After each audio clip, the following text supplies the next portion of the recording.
ஹர ஹர சங்கர ஜெய ஜெய சங்கர மகா பெரியவா சரணம். ஆஞ்சநேயரை நினைத்து கொண்டு நீ வீட்டில் இருந்தபடியே இந்த ஒரு ஸ்லோகத்தை மட்டும் சொல்லிட்டு வா. அப்படி நீ ஆஞ்சநேயர் நினைத்துக்கிட்டு வீட்டில் இருந்தபடியே இந்த ஸ்லோகத்தை சொல்வது மூலியமா உன்னுடைய வாழ்க்கையில எப்போதும் உனக்காக துணையாக ஒருவர் இருப்பார்.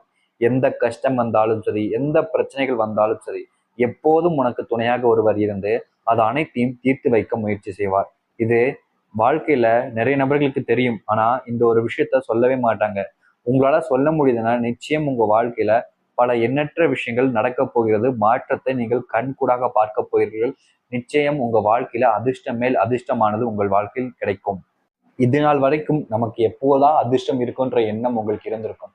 ஆனால் இது இப்போது உங்க வாழ்க்கையில பல மாற்றங்களை ஏற்படுத்தி அதிர்ஷ்டம், அதை அடுத்து செல்வமானது உங்கள் வீட்டை தேடி வந்து நிறைஞ்சு காணப்படுங்க. இது சாதாரண ஒரு விஷயமா என்னைக்கும் எண்ணி விடாதீங்க.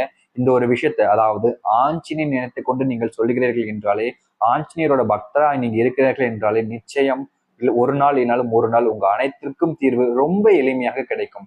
இந்த ஒரு விஷயத்தினாலதான் நமக்கு நடந்துருச்சோன்ற எண்ணமும் உங்களுடைய மனசுல பதிஞ்சு போயிருக்கிற அளவுக்கு ரொம்ப எளிமையான ஒரு விஷயம் தாங்க இது.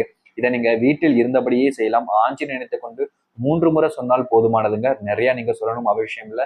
சின்னதா சாதாரணமான ஒரு விஷயம், இதை மட்டும் நீங்க சொல்லி பாருங்க. நினைச்சதை விட பல மடங்கு உங்க வாழ்க்கையில பல மாற்றங்கள் ஏற்படும். அப்படிப்பட்ட சக்தி வாய்ந்த ஒரு மந்திரத்தை பற்றி பார்க்கலாம். அதற்கு முன் நம்முடைய சேனலுக்கு நீங்கள் ஒரு புதிய பார்வையின் சேனலை மறக்காம சப்ஸ்கிரைப் பண்ணிக்கோங்க. பக்கத்தில் இருக்கக்கூடிய பெல் ஐக்கானையும் கிளிக் பண்ணிக்கோங்க. அப்பதான் நம்ம போடக்கூடிய எந்த ஒரு தகவலாக இருந்தாலும் உங்களுக்கு உடனே நோட்டிபிகேஷனா வந்து கொண்டே இருக்கும். நீங்கள் வீட்டில் இருந்தே ஆட்சி நினைத்துக் கொண்டு இதை சொல்லுங்க. முக்கியமா இதை சொல்லும் பொழுது நீங்கள் சுத்தபத்தமா இருக்க பாருங்கள். நிறைய நபர்கள் ஸ்லோகங்கள் உச்சரிக்கும் போது அசைவ உணவை சாப்பிட்டு இருப்பது, அதை அடுத்து கணவன் மனைவி தொடர்பில் இருந்திருப்பது, தீட்டு போன்ற விஷயங்கள் இருப்பது போன்ற விஷயங்களில் சொல்வார்கள். அது அனைத்தையும் தவிர்த்து விடுங்கள். அது இல்லாமல் தான் நீங்கள் அனைத்தையும் சொல்ல வேண்டும். சுத்தபத்தமாக குளித்து முடித்துட்டு வடக்கு முகமாக அமைந்து கொண்டு நீங்கள் உட்கார்ந்து சொல்லுங்கள் இந்த ஒரு விஷயத்தை. ராமா கிருஷ்ணா, ராமா கிருஷ்ணா, ராமா கிருஷ்ணா அப்படின்னு இந்த ஒரே ஒரு விஷயம்தான், சின்ன மந்திரம் தான். பார்க்கறதுக்கு வேணா பெரிய அளவுல மனசுல குழப்பங்கள் இதெல்லாம் இருக்கும். ஆனா அந்த சின்ன மந்திரத்தை நீங்க சொல்லிட்டு வர்றது மூலியமாவே அனைத்திற்கும் ரொம்ப எளிமையா தீர்வு கிடைக்கும்.